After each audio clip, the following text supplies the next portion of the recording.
So, ang ibig mong sabihin ay gusto mong sampahan ng kaso si Dominic? Gulat na tanong sa kanya ni Cassie habang papasok sila sa conference room ng magtanggol law firm. Yes. Tugon naman niya sa kanaupo sa upuang naroroon at naupo rin naman ito sa kanyang harapan. Kinuha niya ang ballpen na pinagsulatan niya na maaaring ikaso niya sa asawa. Mula sa kanyang handbag ay inilatag iyon dito. Ito yung posibleng kaso na ma-file natin laban kay Dominic. Violence against women and children law? Napatango naman ito na mabasa iyon. So anong magiging grounds natin dito? Well, una, hindi ko siya pwedeng kasuhan ng concubinage case dahil hindi naman sila tumira sa iisang bubong ng babae niya. At hindi ko yun gusto dahil after 4 years lang at 1 araw lang ang pwedeng maitira niya sa kulungan. At sobrang hirap patunayan ng case na yan. Baka maubos pa ang lahat ng ipon ko. Or worst, baka matalo lang ako. At yun ang ayoko mangyari. Paliwanag naman niya rito. While the vowsy law at 6 years to 12 years ang parusa na pwede niyang maging penalty. Saka malaki ang chance kung manalo sa kasong ito. Psychological abuse ang gagamitin kong grounds. And sigurado ako, napasok siya rito. Ganyan ka na ba talaga kadesidido na ipakulong si Dominic? Hindi makapaniwalang tanong naman ito sa kanya. Ang pagkakakulong niya ay hindi pa sapat sa kabayaran ng lahat ng sakit na idinulot niya sa akin. Lalo na sa pagkawala ng anak ko. Kung vowsy ang isasampa nating kaso kay Dominic, hindi mo mahahabol dito ang babaeng punot dulo ng lahat. Pagpapaalala naman ito sa kanya. Alam ko, at kahit naman concubinage case, ay hindi ko maipapakulong ang babaeng iyon. Dahil kahit na makulong si Dominic sa kasong concubinage, at hindi rin ako papayag doon. Masyadong simple ang paglayo lang niya bilang kabayaran sa pagkawala ng anak ko. Paliwanag naman niya rito. Tingnan mo yung kabilang page. Tiningnan nga nito iyon. Anti-stalking law? Nagtatakang tanong naman ito.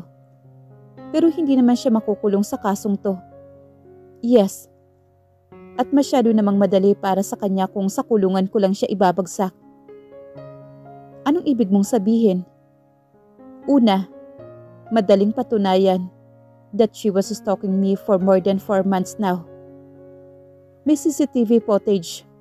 Akong hawak na nagpunta siya sa bahay namin at binigyan ako ng envelope na naglalaman ng mga pictures ni Dominic. Dahil ibig sabihin, maging si Dominic ay sinusundan niya at na-save ko na yung video na yon. Pangalawa ay yung footage dito sa office at pangatlo ay yung footage naman sa resort.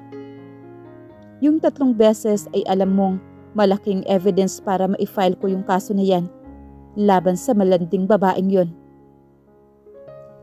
Oo nga, alam ko yon pero ang sinasabi ko, fines lang ang hanggang 500,000 pesos ang magiging penalty niya at ayos lang yun sa'yo. Naguguluhang tanong naman ito. Oo, alam ko yun. Kaya nga pinag-aaralan ko maigi ang kaso na yan. Pero ang maganda riyan, required siyang mag-undergo ng psychological and psychiatric examination. Nakataas ang kilay niyang usal dito. Ang ibig mo bang sabihin? Yes. Wala akong plano na ipakulong siya dahil masyadong madali ang buhay doon. Pero ang buhay sa mental institution ay masasabi mo bang madali roon? Ang magkaroon ng criminal records plus psychiatric records ay hindi madaling harapin in the future. Pero paano kung hindi naman siya bumagsak sa exam? I have my plans for that. Hindi ko hahayaan na hindi siya magtagal sa mental institution na padadalhan sa kanya. At sisiguraduhin kong pagsisisihan niya ang paninira niya sa pamilya ko at sa lahat ng ginawa niya sa akin. Dagdag paliwanag naman niya rito. So, are you with me? Tanong naman niya sa kaibigan. Matamis naman itong ngumiti sa kanya.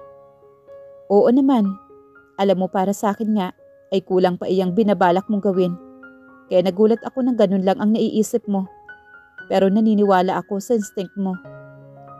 Ipasave mo na yung footage dito sa office. At ito naman ang footage sa bahay namin. Sabay lapag naman niya sa lamesa ng flash drive kung saan nakasave ang full footage ng pagpunta ni Atara sa bahay nila. Bukas ay magpapasama ako sa pinsan ko sa resort para kunin naman ang footage ng pagsunod niya sa amin doon ni Dominic. Sigurado akong marami akong makukuha roon. Bili naman niya rito. Yung kay Dominic, i-file mo na para ma-file na rin natin yung protection order. Seryosong usal naman niya rito. Ibibigay ko na lang din ang lahat ng supporting documents na kailangan natin para sa case na to. Anong protections order ba ang gusto mong i-file? Permanent protection order, kung kaya. Pero kung hindi kahit anong protection order na lang.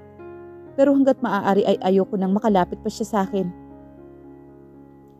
Ayaw mo na ba talaga siyang makita? Paninigurado nito sa kanya kaya tumango naman siya. Ipaano yan? Magkikita pa rin naman kayo sa court hearings ninyo.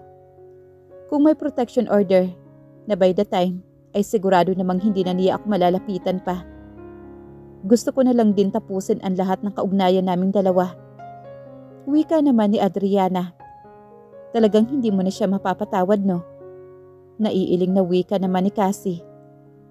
Kung mapapatawad ko man siya, baka hindi pa sa ngayon. Hanggat hindi nawawala sa akin ang lahat ng sakit na ibinigay niya. At hanggat hindi ko nakakalimutan ang pagkawala ng anak ko, ay hinding-hindi ko siya mapapatawad. Muli na namang pumatak ang mga luha niya. Mabilis naman itong tumayo at kumuha ng tisyo. Saka inabot iyon sa kanya. Sa sakit at hirap na pinagdaanan ko, kahit makita siya ay hindi ko na kaya. Naiintindihan naman kita, Adriana. Saad naman ito sabay tapik sa balikat niya. Aayusin ko kaagad itong case na ibinigay mo sa akin para masimulan na agad ang legal proceedings ng kaso. Sige, huwag ka mag-alala. Tutulungan pa rin naman kita. Hindi ko lang kasi talaga pwedeng hawakan ang sarili kong kaso. At ikaw lang ang tanging taong mapagkakatiwalaan ko tungkol dito. Tumayo na siya at nagpaalam na sa kaibigan at sa mga dating kasamahan sa law firm na iyon. Paglabas ni Adriana ng law firm ay tumunog naman ang kanyang cellphone. Agad niya iyong sinagot. Hello ma? Bakit po? Bungad niya habang naglalakad papuntang coffee shop sa tapat naman na Magtanggol Law Firm. Tapos na kaming kunin ang lahat ng mga gamit mo. Naroon si Dominic at pinipigilan ako. Ramdam naman niya ang tinig nito na may kaunting inis. Pero nakuha niyo naman po ang lahat ng pinakukuha ko. Nababahalang tanong naman niya sa ina. Oo. Napagsalitaan ko ng hindi maganda. Kaya hindi na niya ako hinarang pa. Abay iniyakan pa nga ako. Baka akala niya madadaan niya ako sa mga ganoong drama niya. Pagkatapos ng lahat ng ginawa niya sa'yo. Galit na sumbong pa nito kaya napabuntong hininga na lamang siya. Tapos ka na ba riyan? Dadaanan ka na namin ng makasabay ka na. Hindi na ma, may kakausapin pa po akong tao. Saka dadaan naman po ako kay Sheena. Sa kanila ako matutulog since pupunta din naman kami tomorrow. Mauna na po kayo ni Papa. Tatawagan ko na lang po kayo once na magkasama na kami ni Sheena. Sigurado ka ba anak? Nag-aalala kami ng papa mo sa'yo. Ramdam nga niya iyon sa tinig nito. Ma, huwag na kayo mag-alala ni Papa. Besides, okay na po ako kumpara nun. Kaya wala na po akong dapat na alalahanin pa. I choose to live my life, Ma. And I choose to win this war. I will never stop without giving a try. Nagsisimula pa lang ako. At alam kong ito na lang ang natitirang dahilan. Kaya ako nabubuhay. Kaya sinisiguro ko sa inyo na okay lang talaga ako. Narinig pa niya ang pagbuntong hininga nito. Pero katulad ng pangako mo, ay tatawagan mo kami ng papa mo ha? Paninigurado pa nito. Opo ma, sige na po, narito na po yung kausap ko. Mag-iingat din po kayo ni papa at tawagan niyo na rin po ako kapag nakauwi na kayo. Pagbibili naman niya dito. Sige anak, mag-iingat ka riyan. Bye. Paalam naman ito. Nasa harap na siya ng coffee shop nang matapos ang tawag. Ipinasok niya ang cellphone sa loob ng kanyang bag bago tuluyang pumasok sa loob ng coffee shop. Agad na hinanap ng kanyang mga mata ang pamilyar na bunto ng isang lalaki. Laking pasasalamat niya nang iangat nito ang mga kamay at marahang ikinaway iyon upang makuha ang kanyang atensyon. Marahan naman siyang lumapit sa kinauupuan nito. Hi, nakangiting bati nito sa kanya at tumayo pa ito upang salubungin siya. Saka inilahad ang kamay nito sa kanya. Hi, long time no see. Ganting bati naman niya rito at inabot ang kamay nito sa kasila nag-handshake. Nasaan si Dominic? Nagtataka namang tanong nito habang lumilinga pa sa kanyang likuran. Pagkatapos ay iginiyas siya nito paupo sa upuang nasa harapan nito. Hindi ko siya kasama. Hindi mo pa ba nababalitaan? Nagtatakang tanong naman ni Adriana. Pagkaupo nila dahil para sa kanya, imposibleng hindi nito malaman. Dahil napakadali na lamang kumalat ng mga balita ngayon. Lalo't kilalang kilala naman sila ni Dominic sa buong batch nila noong high school. Dahil sa dami nila ay silang dalawa lang naman ang nagkatuluyan. Ang alin? Naguguluhang tanong naman ito at sa tingin niya ay wala pa nga itong nalalaman. Well, sigurado naman akong malalaman mo rin yun. Mas mabuti nga kung sa akin na mismo manggaling. Makahulog ang wika naman ni Adriana habang inaayos ang kanyang dalang mga gamit. Anyway, ako at si Dominic, naghiwalay na kami. At tingin ko naman ay kalat na iyon sa lahat ng batchmate natin dahil karamihan sa kanila ay nagme-message na rin sa akin. Kaswal na wika niya dito at nababakas ang labis na gulat sa mukha nito. Okay. Kaya ba gusto mo nang ibenta ang bahay ninyo ni Dominic? Yes. Sa kakailangan ko rin talaga ng pera. At wala naman akong alam na ibang pagkukunan kung hindi ang bahay na iyon. At wala rin ako nakikitang rason para i-treasure ko pa ang bahay na iyon. Napatango naman ito sa sinabi niya. So saan tayo magsisimula? Wika naman ito, dala mo na ba ang mga requirements? Yes. Tugon niya saka inilabas mula sa kanyang dalang suitcase ang lahat ng dokumento na kailangan nito para sa pagbebenta ng kanilang bahay. Nakahanda na ang contract of agreement at mayroon na ring authority to sell dyan. Napatango naman ito pagkatapos ay biglang natigilan, kaya nagtataka siyang tumingin dito. Hindi ba magkakaproblema kay Dominic kung sakali man? Nag-aalangang tanong nito sa kanya. Hindi, dahil wala naman kahit na anino ng pangalan niya ang nasa title ng bahay na yon. Kaya huwag mong alalahanin si Dominic. Sa akin nakapangalan ang bahay na yon. Pero alam naman natin conjugal property ninyong dalawa yan. Sigurado ka ba na hindi siya maghahabol dito? Hindi na siya maglalakas loob ng habulin pa ang bahay na yon. Saka kapag nangyari naman sa kanya ang gusto ko, ay hindi na rin niya mapapakinabangan pa ang bahay na yon. And all the rights are in my hands. Dahil siya ang nagloko. Well, that's very good to know. Napapatango namang usal nito. Inaalala ko lang kasi na baka masayang lahat ng efforts natin sa pagbebenta ng property mo kung bigla siya maghahabol in the end. Hindi mo na kailangan pa mag-alala dahil alam ko naman ang ginagawa ko. That's good anyway. I will check all these documents.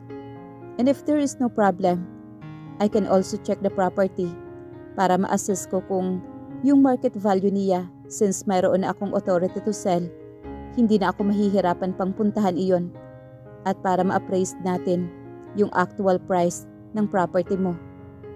Paliwanag naman ito sa kanya. Pwede na nating simulang maihanap yun ng buyer. Yes, please. Mas mabilis ay mas maganda. Pakiusap naman niya rito. May kailangan ka pa bang i-discuss or may mga kulang at kailangan pa ba akong ipasa na documents? Tanong naman niya rito habang isa-isa nitong tinitingnan ang mga papeles na dala niya. Sa tingin ko naman ay wala na. Kung may iba pang kulang, pwede naman kitang tawagan para maipasa mo kaagad sa akin. Pero sa mga hiningi ko naman sa'yo, ay narito na rin lahat. Tugon naman ito sa kanya. Mabuti kung ganoon. Nakangiti namang wika niya. Kung wala ka ng ibang ididiscuss pa, aalis na ako. Paalam naman niya rito. Hindi ka malang ba o-order? Hindi na siguro. Saka hindi naman ako mahilig sa coffee. Tugon naman niya rito. Sige, tara ihahatid na kita. Saan ba ang punta mo riyan? Hindi, huwag na. Magkikita rin kasi kami ni Sheena. Saka nakakahiya naman. Mariing tutol naman niya. Sige na, aalis na ako. Salamat. Tawagan mo na lang ako kung magkakaroon ka ng problema. Paalam niya rito bago tuluyang tumayo. Kaya napatayo na rin ito. Nice meeting you again, Stefano. Nakangiting wika niya. Nice meeting you again, Adriana. Nakangiting saad nito kaya humakbang na siya papalabas ng coffee shop na iyon. Oh, anong balak mo ngayon? Galit na tanong sa kanya ni Trina. Nasa sala sila ng kanyang inuupahang bahay. Nakaupo siya sa sofa at nakayakap sa binti niya habang ito naman ay galit na nakatayo lang sa kanyang harapan.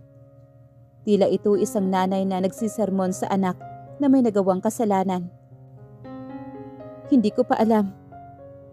Naguguluhang wika niya dahil kasalukuyan siya nagmumukmok sa nangyari. Ang gusto lang naman niya ay magulo ang pagsasama ng mag-asawa. Kung sakaling hindi niya makukuha si Dominic, pero hindi niya intensyon na idamay ang bata. Napakagaga mo kasi. Una pa lang sinabihan na kita, natigilan mo na yung kagagahang ginagawa mo sa buhay mo. Dahil walang maidudulot na maganda yung pagdikit-dikit mo sa lalaking may asawa. O ngayon, iiyak-iyak ka? Feeling mo biktima ka? Alam mo kung ako si Attorney Escalante, hindi lang ganoon ang gagawin ko sa'yo. Baka ipalapa pa kita sa pating. Huwag mo na nga akong sermonan. Hindi ko na nga alam ang gagawin ko. Bulyaw naman ni Atara. Anong gusto mo? Purihin pa kita? Sumira ka ng pamilya. Bukod pa roon, ikaw ang dahilan kung bakit nawala yung batang ang tagal nilang hinintay. Kung nanahimik ka na sana rito lang sa bahay mo at hindi ka na sumunod pa sa bataan, baka tahimik na nagsasama yung mag-asawa. Isipin mo kung gaano kalayo ang narating mo nang dahil sa pagiging disparada mo. Oo nga. Hindi na kasi masyadong gumagana ang utak ko nun dahil puro si Sir Dominic na lang ang laman nito. Anong gagawin ko? Kahit yata lumuhod ako sa harapan nila at lumuha ako ng dugo ay hindi na nila ako magagawang patawarin pa. Naiiyak na wika niya sa kaibigan. Talaga naman. Dahil kahit magsisi ka ngayon, hindi mo na maibabalik yung buhay ng bata, Atara. Dapat nagsisi ka nung malaman mo na nagkamali ka ng taong pinaghigantihan mo. Hindi ka tumigil. Pinagpatuloy mo yung kagagahan mo. Hindi lang doble ang kasalanan mo sa kanila, patong-patong pa. Walang prenong wika naman ito. Halos magpagting ang kanyang tainga dahil sa sigaw nito. Alam mo, kung hindi nawala yung bata, baka napatawad ka pa nila. Pero kita mo naman ang naging reaksyon ng boss mo nang malaman niyang nawala ang anak niya. Halos patayin ka na niya, Atara. Hindi ko nga alam sa'yo kung bakit dito ka pa naglalagi, dapat nga nagtatago ka na. Bakit naman ako magtatago? Nagkataon lang na nawala yung bata pero hindi ko talaga yun intensyon. Ang gusto ko lang naman mapagbigyan yung nararamdaman ko para kay Sir Dominic dahil hindi pa ako nagmamahal ng ganito. Nagmamahal your face, Atara. Hindi mo siya totoong mahal. Ang totoong mahal mo yung sarili mo. Natikman mo lang minsan. Gusto mo na agad ang kinin. Makasarili ka, iyon ang totoo. Umpisa pa nga lang, hindi na sa'yo tapos na mahawakan mo. Gusto mo nang makuha? Galit pa rin itong sermon sa kanya. Akala ko ba kaibigan kita? Bakit hindi ka sa akin kumakampi? Sumbat naman niya rito.